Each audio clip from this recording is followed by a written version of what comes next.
Hello friends, स्वागत करते हैं आप सभी का अपने YouTube channel Study Hour Life में। तो जैसा कि आप सभी को बताए थे कि बीपीएससी का जो प्रैक्टिस सेट आपका समाप्त हो जाएगा, तो कल फाइनली बीपीएससी का एग्ज़ाम समाप्त हो चुका है। तो उसके प्रैक्टिस सेट समाप्त होने के बाद आज से हम स्टार्ट कर रहे हैं ज्ञान बिंदु जीएस एकेडमी का बिहार एसआई के लिए प्रैक्टिस सेट, जो कि आपका प्री और मेंस दोनों के लिए इम्पोर्टेंट होगा। और ये जो प्रैक्टिस सेट है आपका, अगर बीपीएससी का भी कोई तैयारी कर रहे हैं, जो 69वीं बीपीएससी का एग्ज़ाम होगा, उसमें भी काफ़ी मदद करेगा। क्योंकि जीके जीएस जो है वो सभी एग्ज़ाम में जब पूछे जाते हैं तो 100 क्वेश्चन आपके लिए मायने रखता है, और 100 क्वेश्चन इसमें सिर्फ और सिर्फ जीके जीएस के ही होंगे। ठीक है, तो बीपीएससी वाले भी इसको लगा सकते हैं, कोई दिक्कत नहीं है।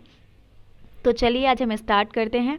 और एक चीज़ मैं बता दूं कि सभी लोग कमेंट करते हैं कि कब आएगा वैकेंसी। तो वैकेंसी जब भी आए, ठीक है, वैकेंसी को जब आना होगा आ जाएगा। आपका काम है तैयारी करना, हमारा काम है मेहनत करना। हम लोग अपनी प्रिपरेशन को रेगुलर रखेंगे, वैकेंसी जब आएगा फतेह करेंगे, है ना। तो चलिए इसी जुनून के साथ स्टार्ट करते हैं आज के प्रैक्टिस सेट को, जो हमारा पहला प्रैक्टिस सेट है। और इसमें टोटल आपको 10 प्रैक्टिस सेट है, कंटिन्यू इसे करने वाले हैं। साथ में हम आपको बता दें कि प्लेटफॉर्म का जो आया था प्रीवियस ईयर बिहार दरोगा का, उसमें भी कुछ प्रैक्टिस सेट बचा हुआ है, तो हम उसे भी समाप्त बहुत जल्द कर देंगे, उसे भी आप लोग देख लीजिएगा। ठीक है फ्रेंड्स, तो चलिए स्टार्ट करते हैं पहले प्रश्न की ओर। पहला प्रश्न है आपका कि निम्नलिखित में से कौन सा कथन सही है। तो पहला आपका स्टेटमेंट दिया है कि महारत्न कंपनी का दर्जा उस कंपनी को दिया जाता है जिसने लगातार 30 रुपये से अधिक का शुद्ध लाभ प्राप्त किया हो। उसके बाद दूसरा स्टेटमेंट कहता है कि हाल ही में पावर फाइनेंस कॉरपोरेशन कंपनी को महारत्न कंपनी का दर्जा दिया गया। और तीसरा स्टेटमेंट है कि वर्तमान में 11 महारत्न कंपनियां हैं। तो इसमें स्टेटमेंट जो है वो आपका तीनों कथन बिल्कुल सही दिया हुआ है। महारत्न कंपनी का दर्जा उस कंपनी को दिया जाता है जिसने लगातार 50,000 करोड़ रुपया से अधिक शुद्ध लाभ प्राप्त किया हो। हाल ही में पावर फाइनेंस कॉरपोरेशन कंपनी को महारत्न कंपनी का दर्जा दिया गया है और वर्तमान समय में कुल 11 महारत्न कंपनियां हैं। ठीक है, चलिए अगला प्रश्न देखते हैं, क्वेश्चन नंबर 2 को। दूसरा नंबर प्रश्न है, आपसे पूछ रहा है कि भारतीय संविधान का कौन सा अनुच्छेद यह कहता है कि प्रधानमंत्री सहित प्रत्येक मंत्री को राष्ट्रपति के सामने शपथ लेनी होगी। तो प्रश्न आपका ध्यान से सुनिएगा, वो अनुच्छेद 75 का 4 है, अनुच्छेद 75 का 4। भारतीय संविधान का अनुच्छेद 75 का 4 यह कहता है कि प्रधानमंत्री सहित प्रत्येक मंत्री को राष्ट्रपति के सामने शपथ लेनी होगी। आर्टिकल नंबर 75 का 4। तीसरा प्रश्न देखिएगा, निम्नलिखित में से कौन सा क्रम सही है। खिलाफत आंदोलन, जालियांवाला बाग हत्याकांड, मार्टेग्यू घोषणा, रॉलेट एक्ट। तो कौन सा क्रम सही है, चलिए इसे देखते हैं। तो आपको कह रहा है कि कौन सा सही क्रम है। तो खिलाफत आंदोलन की अगर हम बात करते हैं तो ये मार्च 1919 में हुआ था। कब? मार्च 1919 में आपका खिलाफत आंदोलन है। जालियांवाला बाग हत्याकांड 13 अप्रैल 1919 की घटना है। मार्टेग्यू घोषणा 20 अगस्त 1917 का है ना। और रॉलेट एक्ट की बात करें तो ये 26 जनवरी 1919 की घटना है। तो सही क्रम आपका सबसे पहले मार्टेग्यू जेम्सफोर्ड होगा। ठीक है, तो ऑप्शन नंबर इसका कौन सा करेक्ट हो जाएगा? तीसरा इसका आंसर करेक्ट हो जाएगा। ठीक है, चलिए अगला प्रश्न देखते हैं, क्वेश्चन नंबर 4 को। शिवालिक श्रेणी का निर्माण हुआ। तो शिवालिक श्रेणी का जो निर्माण हुआ था वो हुआ था सीनोजोइक में। शिवालिक श्रेणी का निर्माण सीनोजोइक युग में हुआ था, है ना। ऑप्शन नंबर आपका डी करेक्ट आंसर है। चलिए अगला प्रश्न देखते हैं, क्वेश्चन नंबर 5।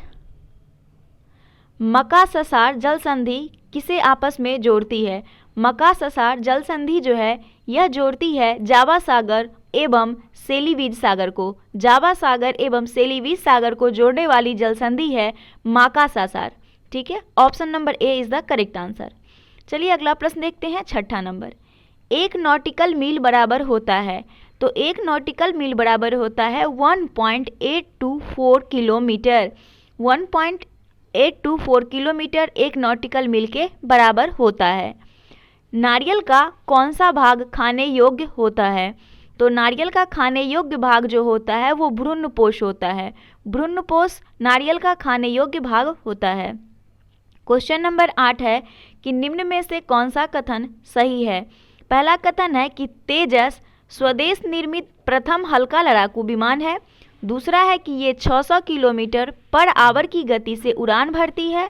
तीसरा स्टेटमेंट है कि वर्तमान समय में इसमें GE 404 इंजन लगा हुआ है, जिसे भविष्य में स्वदेश निर्मित क्रायोजेनिक इंजन लगाकर हटाया जाएगा। क्रायोजेनिक इंजन लगाकर हटाया जाएगा। तो आपका आंसर जो करेक्ट हो जाएगा वो देख सकते हैं, आंसर आपका हो जाएगा 1 और 2 स्टेटमेंट इसका करेक्ट है। ओनली 1 और 2। 1 और 2 क्या कह रहा है कि तेजस जो है एक स्वदेश निर्मित प्रथम हल्का लड़ाकू विमान है, कथन सही है, और ये 600 किलोमीटर पर आवर गति से उड़ान भरती है। तो 1 और 2 ही कथन इसका सही आंसर है, इसीलिए आंसर आपका 1 हो जाएगा। चलिए 9 नंबर प्रश्न देखते हैं। निम्नलिखित नदियों में से किसको दक्षिण की गंगा कहा जाता है?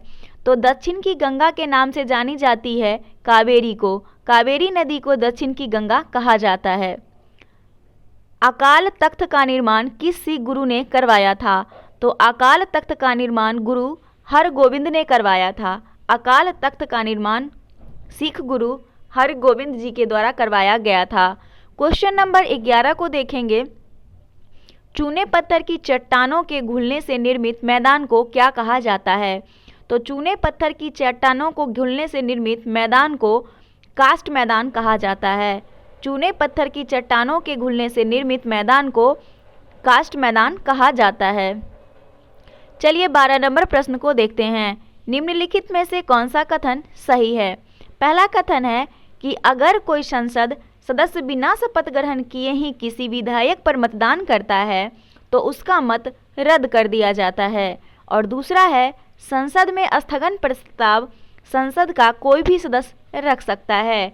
तो आपका इसमें जो करेक्ट हो जाएगा वो केवल 2 सही होगा, क्योंकि अगर संसद में स्थगन प्रस्ताव संसद का कोई भी सदस्य रख सकता है, यही कथन आपका सही है और इसका मतदान रद्द नहीं होता है। ठीक है।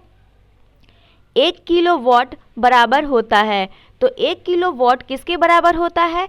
तो 1 किलोवाट बराबर होता है 1.34 HP के। हर्स पावर मतलब HP मतलब हर्स पावर के 1.34 हर्स पावर के बराबर होता है 1 किलोवाट।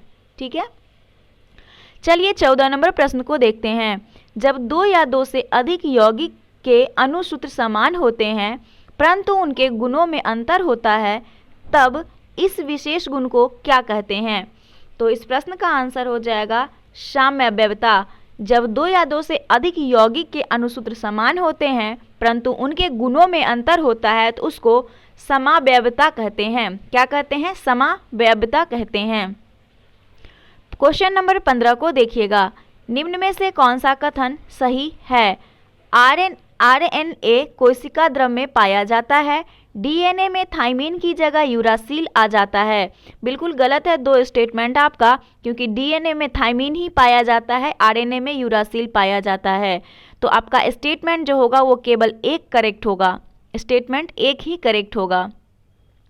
दक्षिण एशिया क्षेत्रीय सहयोग संघ यानी सार्क के सदस्य देश कौन से नहीं हैं? तो सार्क सदस्य की बात करें जिसका हेडक्वार्टर कहाँ पे है? काठमांडू में है, जिसको दक्षेस भी कहते हैं। दक्षेस सार्क को कहा जाता है। तो इसका अगर हम बात करें कि सदस्य देश नहीं है तो वो हो जाएगा आपका, एक तो आपका मलेशिया नहीं है और दूसरा इसमें सिंगापुर नहीं है। बाकी पाकिस्तान, अफगानिस्तान और मालदीव सभी इसके सदस्य हैं। तो आंसर आपका डी करेक्ट हो जाएगा। 2 और 3 इसके सदस्य नहीं हैं। 2 और 3 कौन? मलेशिया और सिंगापुर। 17 नंबर प्रश्न देखिएगा। संसद के समक्ष प्रत्येक वित्तीय वर्ष में वार्षिक वित्तीय विवरण कौन प्रस्तुत करवाएगा? तो इस प्रश्न का आंसर हो जाएगा आपका ऑप्शन नंबर सी, राष्ट्रपति। राष्ट्रपति के द्वारा जो है संसद के समक्ष प्रत्येक वित्तीय वर्ष में वार्षिक वित्तीय विवरण को प्रस्तुत कराया जाएगा। ऑप्शन नंबर क्या हो जाएगा? ऑप्शन नंबर इसका सी करेक्ट हो गया। चलिए अगला प्रश्न देखते हैं 18 नंबर प्रश्न को। क्वेश्चन नंबर 18 देखिएगा। जवान बंगाल आंदोलन का नेतृत्व किसने किया था? तो जवान बंगाल आंदोलन का नेतृत्व जो किया था वो विलियम डेराजियो ने किया था। विलियम डेराजियो ने जवान बंगाल आंदोलन का नेतृत्व किया था। ऑप्शन नंबर इसका सी करेक्ट आंसर है। 19 नंबर प्रश्न देखेंगे कि भारत के किस राज्य में फुलहर झील स्थित है। तो फुलहर झील जो स्थित है ये भारत के उत्तर प्रदेश में है। फुलहर झील भारत के यूपी में स्थित है। फुलहर झील कहाँ पे है? भारत के यूपी राज्य में स्थित है। तुम्मालपल्ले खदान, जिसे दुनिया का सबसे बड़ा यूरेनियम का भंडार माना जाता है, अवस्थित है। तो तुम्मालपल्ले खदान जो है ये यूरेनियम के भंडार के लिए जाना जाता है, जो दुनिया का सबसे बड़ा है, और यह स्थित है आंध्र प्रदेश में। कहाँ पे? आंध्र प्रदेश में। किसका मिलान गलत है? Somalia, Mogadishu, Zambia, Lusaka, Tanzania, Dodoma, Libya, Gitega. तो कह रहा है किसका मिलान गलत है। तो इसमें से जो गलत हो जाएगा मिलान आपका वो हो जाएगा ऑप्शन नंबर डी, लीबिया, गीतेगा। ये मिलान आपका गलत है। तो इसकी राजधानी की अगर हम बात करें तो गीतेगा नहीं बल्कि त्रिपोली होगा। क्या होगा? त्रिपोली होगा। ठीक है, तो इसमें से आंसर आपका डी करेक्ट हो जाएगा, क्योंकि लीबिया का त्रिपोली होगा, गीतेगा नहीं। ये मिलान आपका गलत है। चलिए 22 नंबर प्रश्न को देखते हैं। केलकर समिति का संबंध किससे था? तो केलकर समिति के संबंध की अगर हम बात करें तो प्रत्यक्ष एवं परोक्ष करार रोपण से संबंधित है केलकर समिति। ऑप्शन नंबर बी, केलकर समिति का संबंध प्रत्यक्ष एवं परोक्ष करार रोपण से है। दास प्रथा पर प्रतिबंध किस गवर्नर जनरल ने लगाया था? तो दास प्रथा पर प्रतिबंध लगाने वाला गवर्नर जनरल एलन वरो था। एलन वरो ने दास प्रथा पर प्रतिबंध लगाया था। 24 नंबर प्रश्न देखेंगे। 24 नंबर प्रश्न आपसे कह रहा है कि बॉम्बे प्रांत को गुजरात एवं महाराष्ट्र में विभाजित किया गया था। तो बॉम्बे प्रांत को गुजरात एवं महाराष्ट्र में जो विभाजित किया गया था वो किया गया था 1960 में, यानी 1960 में बॉम्बे प्रांत को गुजरात एवं महाराष्ट्र में विभाजित किया गया था। क्वेश्चन नंबर का आंसर बी हो जाएगा। 25 नंबर प्रश्न देखेंगे। 25 नंबर प्रश्न कह रहा है कि कथन 1 में दिया है भारतीय संविधान अर्ध संघात्मक है। आर दिया है कि भारतीय संविधान न तो संघात्मक है और न ही एकात्मक है। तो सही उत्तर का चयन करके निम्नलिखित कूट का प्रयोग करते हुए कूट को चुनिए। तो इस प्रश्न का आंसर आप देख सकते हैं, इसमें एक तो ए सही है और आर दोनों सही है, लेकिन आर जो है ए की सही व्याख्या है। आर जो है आर ये ए की सही व्याख्या है, यानी भारतीय संविधान न तो संघात्मक है न ही एकात्मक है। भारतीय संविधान अर्ध संघात्मक है। ऑप्शन नंबर इसका करेक्ट ए हो जाएगा। स्टेटमेंट ए हो जाएगा। चलिए अगला देखते हैं 26 नंबर प्रश्न को। किसका मिलान गलत है? किसका मिलान गलत है? सिंचाई आयोग कालिन स्कॉट, रेलवे आयोग टॉमस रेले, पुलिस आयोग एंड्रयू फ्रेजर, अकाल आयोग एटनी मैकडॉनल्ड। तो इसमें सुमेलित जो आपका नहीं होगा वो रेलवे आयोग टॉमस रेले, ये आपका सुमेलित नहीं है। एक मिनट, कह रहा है कि किसका मिलान गलत है। तो मिलान जो गलत है वो रेलवे का गलत है, क्योंकि रेलवे आयोग का रॉबर्टसन की अध्यक्षता में हुआ था, ना कि टॉमस रेले की अध्यक्षता में। ठीक है, तो आंसर आपका जो है वो भी करेक्ट हो जाएगा। पूछ रहा है किसका मिलान गलत है। चलिए 27 देख। जर्मन सिल्वर किसका मिश्र धातु है? तो जर्मन सिल्वर की अगर हम बात करें कि किसका मिश्र धातु है तो कॉपर, जिंक और nickel. Option number D is the correct answer हो जाएगा। Option number D. मस्तिष्क में होने वाली बीमारी मेनिंजाइटिस किसके कारण होता है? तो मेनिंजाइटिस जो है वो हमारे मस्तिष्क को प्रभावित करता है, और ये जो रोग होता है किसके कारण होता है? तो इस प्रश्न का आंसर आप देख सकते हैं, दिया है ऑप्शन विषाणु, बैक्टीरिया, कवक, प्रोटोजोआ। तो इस प्रश्न का आंसर हो जाएगा आपका विषाणु। विषाणु के कारण होता है meningitis. Option number A is the correct answer. 29 number question देखिएगा। निम्न कथनों पर विचार करें, सही कथन चुनें। तो सही कथन देखते हैं। उपग्रह की कक्षीय चाल उसकी पृथ्वी तल से ऊंचाई पर निर्भर करती है। दूसरा स्टेटमेंट है उपग्रह की कक्षीय चाल उसके द्रव्यमान पर निर्भर नहीं करती है। तो इसमें सही जो हो जाएगा वो हो जाएगा आपका ऑप्शन नंबर सी, 1 और 2 ये दोनों कथन सही है। कह रहा है कि निम्न कथनों पर विचार करें और सही कथन को चुनें, यानी आपका दोनों कथन बिल्कुल सही है। उपग्रह की कक्षीय चाल उसकी पृथ्वी तल से ऊंचाई पर निर्भर करती है और उपग्रह की कक्षीय चाल उसके द्रव्यमान पर निर्भर नहीं करती है। Option C is the correct answer. Question number 30 को देखिएगा। 30 नंबर प्रश्न कह रहा है कि निम्नलिखित में से किसने 23 फरवरी 1946 को रॉयल इंडियन नेवी के विद्रोहियों को आत्मसमर्पण के लिए राजी किया? तो इस प्रश्न का आंसर हो जाएगा वल्लभ भाई पटेल और मोहम्मद अली जिन्ना। 23 फरवरी 1946 को रॉयल इंडियन नेवी के विद्रोहियों को आत्मसमर्पण करने के लिए राजी करने वाले व्यक्ति वल्लभ भाई पटेल थे और मोहम्मद अली जिन्ना था। Option number C is the correct answer. चलिए क्वेश्चन नंबर आगे देखते हैं 31 को। मंत्री परिषद है, तो मंत्री परिषद जो है वो कैबिनेट से बड़ा निकाय है। मंत्री परिषद कैबिनेट से बड़ा निकाय है। Option number C is the correct answer. Pampero नामक शीतल हवाएं किस देश में बहती है? तो पैम्प पीरो नामक शीतल हवाएं जो बहती है ये बहती है आपका अर्जेंटीना में। कहाँ पे? पैम्प पीरो अर्जेंटीना में शीतल हवाएं हैं। तेल की एक छोटी बूंद पानी पर फैल जाती है क्योंकि? तो तेल की एक छोटी बूंद पानी पर फैल जाती है क्योंकि तेल का पृष्ठ तनाव अधिक होता है पानी से, इसीलिए। ठीक है, ऑप्शन नंबर सी। निम्नलिखित में से किसमें ऋणात्मक आवेग होती है? एक्स किरण में, अल्फा कण में, बीटा कण में और गामा कण में। तो ऋणात्मक आवेग पूछा गया है, तो ऋणात्मक आवेग होता है आपका बीटा कण में। बीटा कण में ऋणात्मक आवेग पाया जाता है। Option number C is the correct answer. 35 देखिएगा, निम्नलिखित पदार्थ में से कौन से ओजोन रिक्त कारक हैं? Chlorofluorocarbon, halons, carbon tetrachloride. तो ओजोन रिक्त कारक जो हो जाएगा वो होगा आपका तीनों, क्लोरोफ्लोरोकार्बन भी, हैलोन्स भी और कार्बन टेट्राक्लोराइड भी। Option number D correct answer है।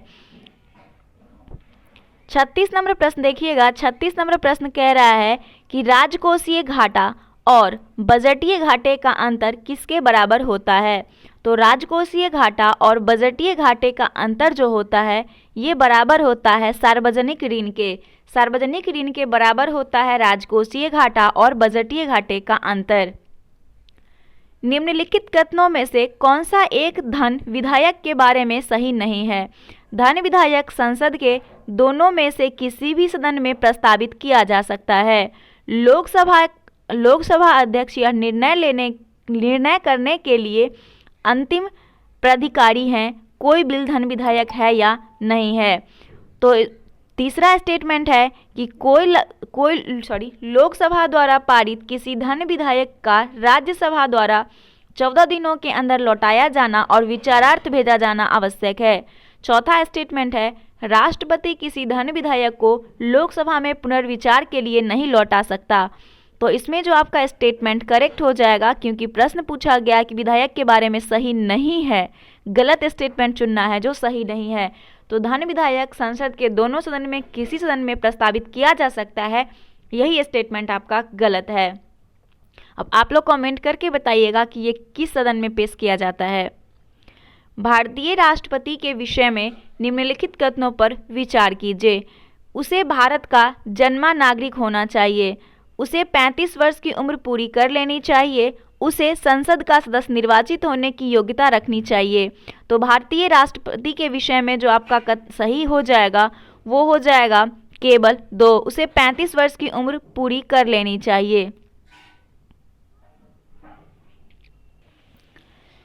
निम्न में से कौन सा कथन असत्य है? राजा राम मोहन राय और डेविड हेयर मिलकर हिंदू कॉलेज की स्थापना किए थे। पहला स्टेटमेंट ये है। दूसरा कह रहा है कि भारत सेवक समाज की स्थापना मदन मोहन मालवीय ने किया था, ये गलत है आपका।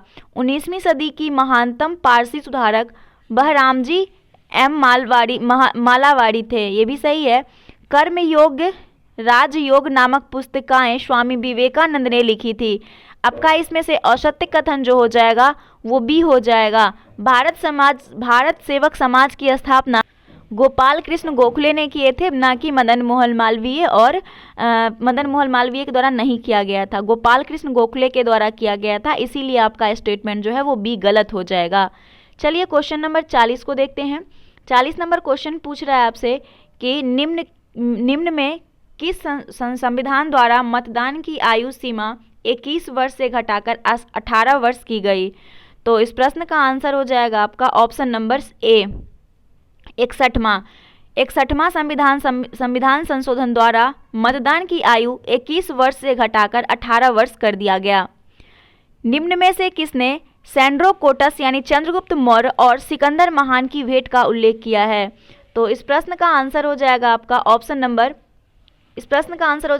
ऑप्शन नंबर बी, जस्टिन ने। जस्टिन जो है सैंड्रोकोटस और सिकंदर महान की भेंट का उल्लेख जस्टिन ने किया है। क्वेश्चन नंबर 42 को देखिएगा, लोकसभा में विपक्ष के किसी दल के नेता के रूप में मान्यता किसके द्वारा दी जाती है?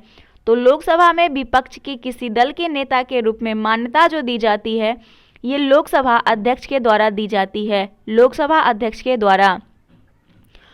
उत्तरी तथा उत्तरी पश्चिमी भारत में सर्वाधिक संख्या में तांबे के सिक्कों को जारी किया था?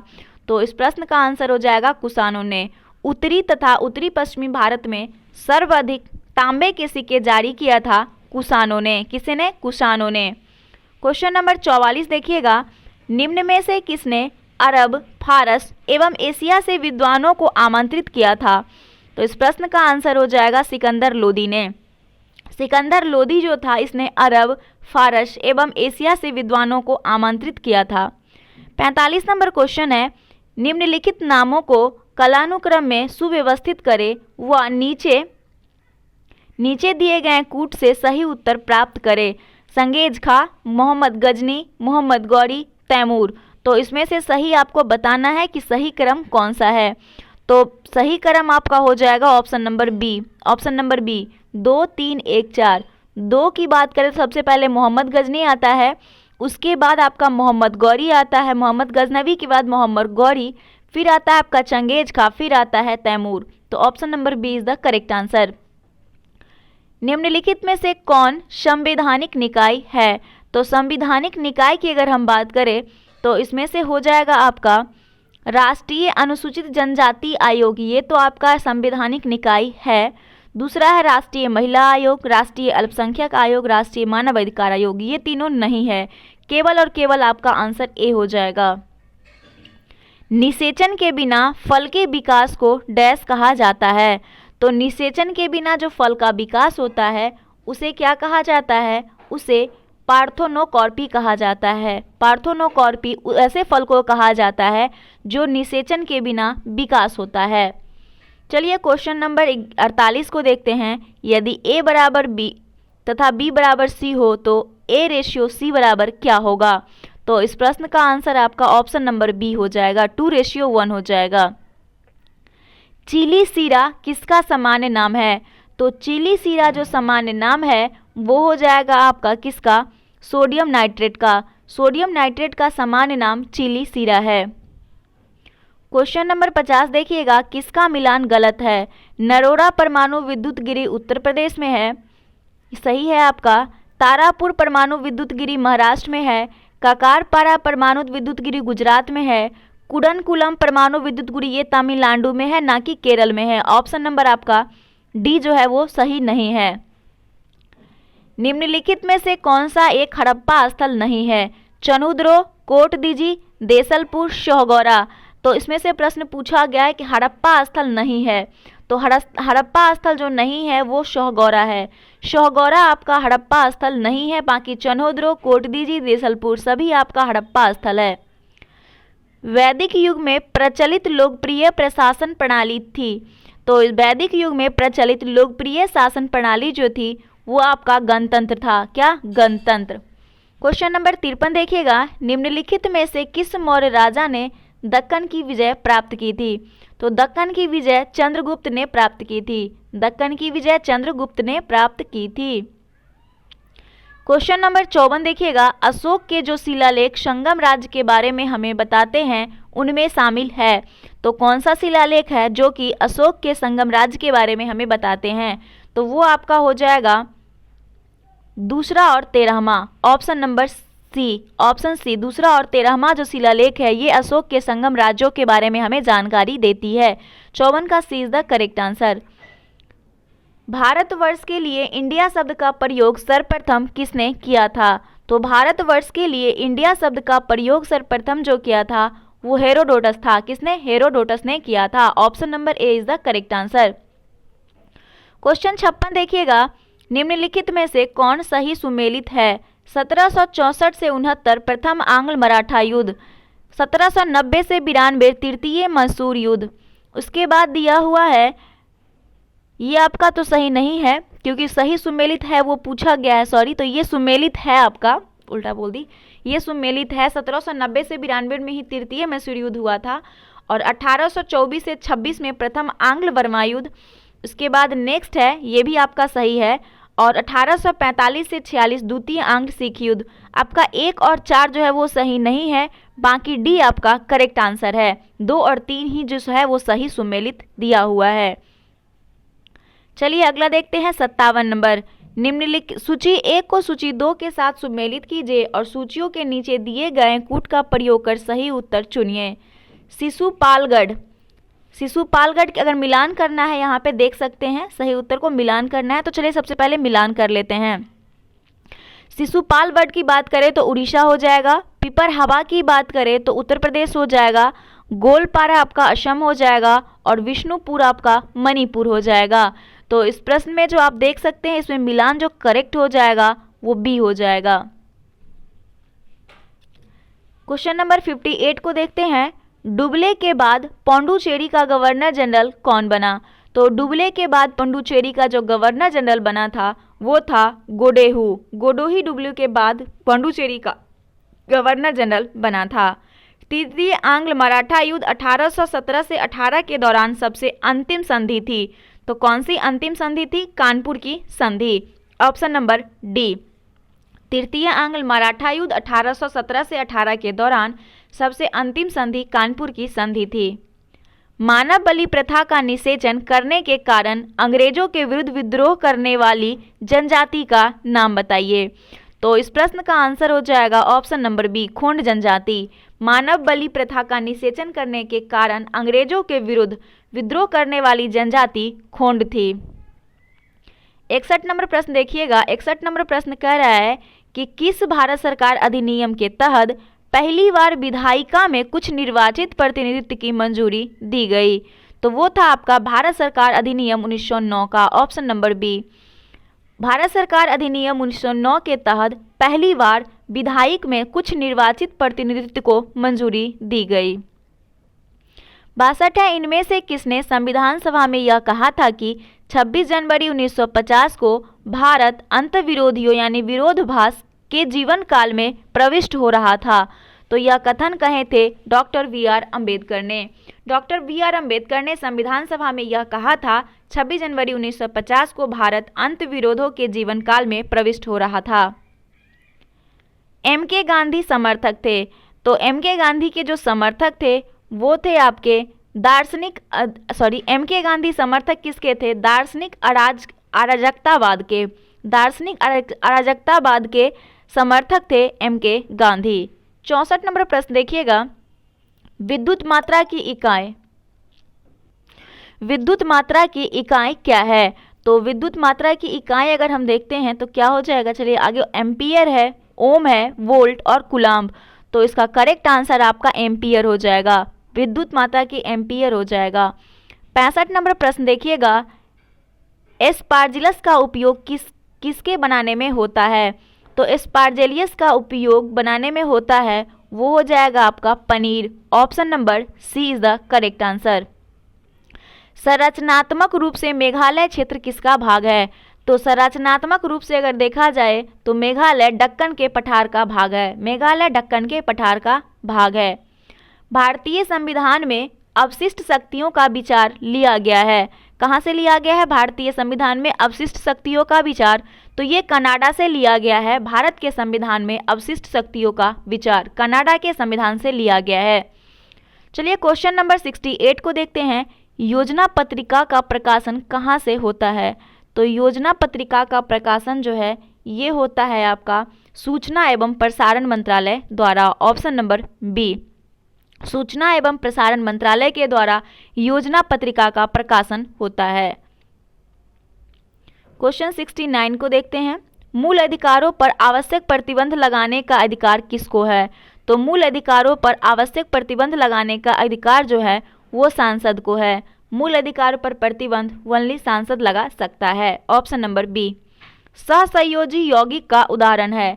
तो सहसंयोजी यौगिक का उदाहरण आपका CaCl3 हो जाएगा। CaCl3 जो है वो सहसंयोजी यौगिक का उदाहरण है।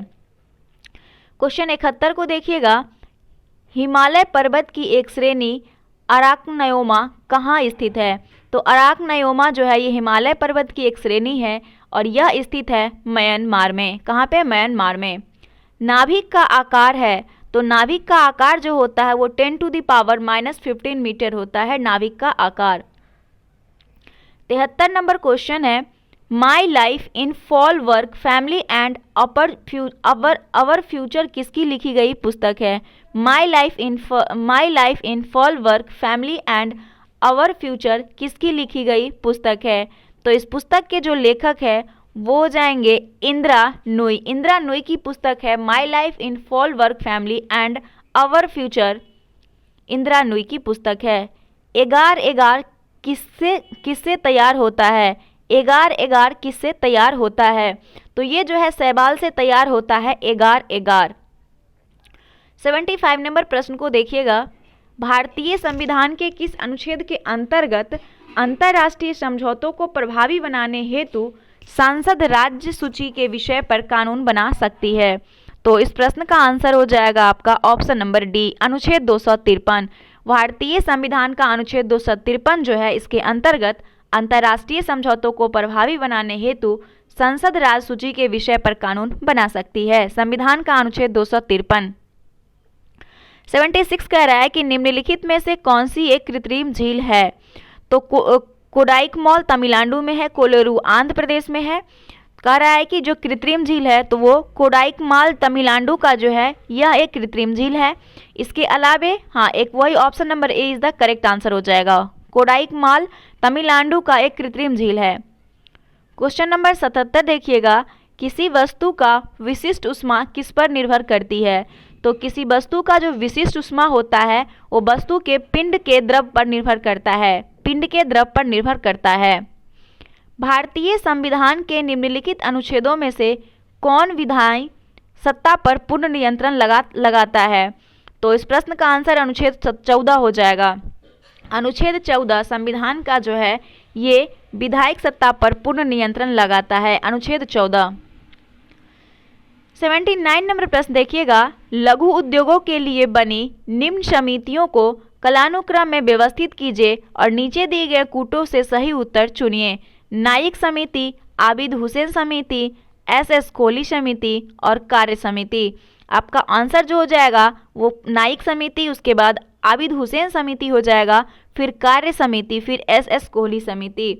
ऑप्शन आपका डी करेक्ट हो जाएगा। 80 नंबर प्रश्न देखिएगा, टोगोपू दर्रा भारत को किस देश के साथ जोड़ने वाला पर्वतीय मार्ग है? तो टोगोपू दर्रा जो है ये म्यांमार को, टोगोपू दर्रा भारत को म्यांमार देश से जोड़ने वाला पर्वतीय मार्ग है। 81 नंबर प्रश्न देखिएगा, निम्न में से गाय की नस्ल नहीं है? गगातीरी, गंगायम, हरियाणी, मुर्रा। तो मुर्रा गाय की नस्ल नहीं है। ऑप्शन नंबर इसका मुर्रा की अगर हम बात ऑप्शन नंबर डी, मुर्रा भैंस की नस्ल है, ना कि गाय की नस्ल है। अभयारण्य राइनो के लिए जाना जाता है, तो राइनो के लिए जो अभयारण्य जाना जाता है वो काजीरंगा है। काजीरंगा जो है वो राइनो के लिए जाना जाता है। तो काजीरंगा की बात करें तो कहाँ पे है? ये असम में है। और अगर हम रणथंभौर की बात करते हैं तो राजस्थान में पड़ता है, गिर गुजरात में है। चलिए अगला प्रश्न देखते हैं, क्वेश्चन नंबर 83 को। 83 नंबर प्रश्न आपसे पूछ रहा है, एक मिनट, भारत में कृषि को दुष्प्रभावित करने वाला मौसम का सबसे महत्वपूर्ण तत्व है? तापमान, आर्द्रता, पवन, वृष्टि।